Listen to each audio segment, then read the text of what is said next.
Well, good morning, everyone. Wayne Hathaway here again with some good seeds. So glad to be with you. For the last, I guess it's been a week now, we have been on the road visiting old friends. And as we have said, had such just delightful fellowship and had just a wonderful time. I was thinking about that for this morning in terms of old friends. There's a line in a song. I don't even remember what the song is or who sings it or anything about it, but it was just kind of stuck with me because it says, you can't make old friends.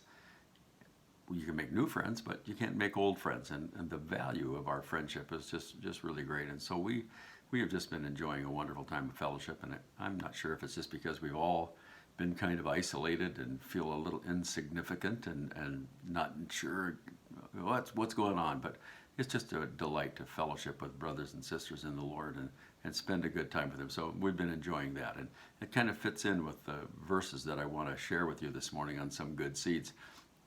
Our reading today is from Numbers chapter 34, 35, and 36, and also from Mark 11. And I entitled this little devotional, Small Things. Here's what the verse says. Then the Lord spoke to Moses, saying, Command the children of Israel and say to them, when you come into the land of Canaan, this is the land that shall fall to you as an inheritance, the land of Canaan to its boundaries. And the thing that stood out to me about that is here's one of those verses where you read it and it just kind of, well, what's there? But when you start to think about it, it has to do with small things, because the allotment that was given to each of the children of Israel really isn't all that big. And even the nation of Israel, you think about its size, it's the least of all the nations, and they're just not that great of a land mass. And here God has chosen them as his own special people, and they are going to be the nation and the capital of the world during the millennium that Jesus is going to rule from.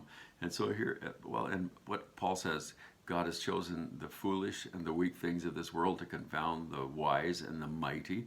And I think about that, about our own lives. In the big picture, we're pretty inconspicuous, weak, maybe even not so bright, like I feel some of the time, most of the time. But yet God has chosen us. He's called us to be his own special people. And in each and every one of us, in the grand scheme of things, we are his own special people.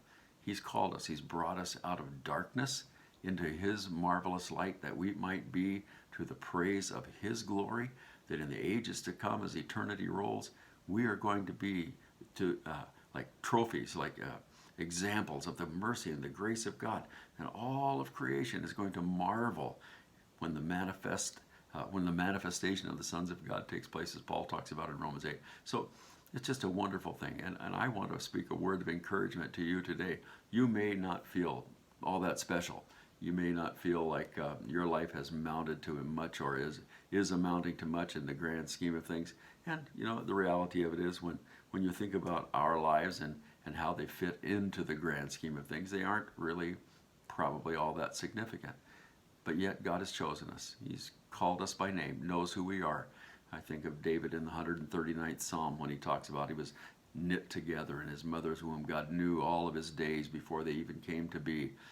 And he does that for each and every one of us. He knows you thoroughly and completely. There isn't anything about you that he doesn't know. And he still loves you. I'm amazed by that. When I think of my own life, all the stuff that has gone on, he still loves me. He still cares about me.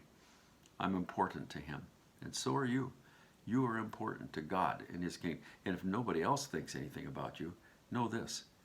You're on his mind every moment of every day. I can't begin to grasp that. Who God is, the greatness of his power and majesty and all that he is, yet he would take notice of you, and he takes notice of me. I want you to be encouraged with that today.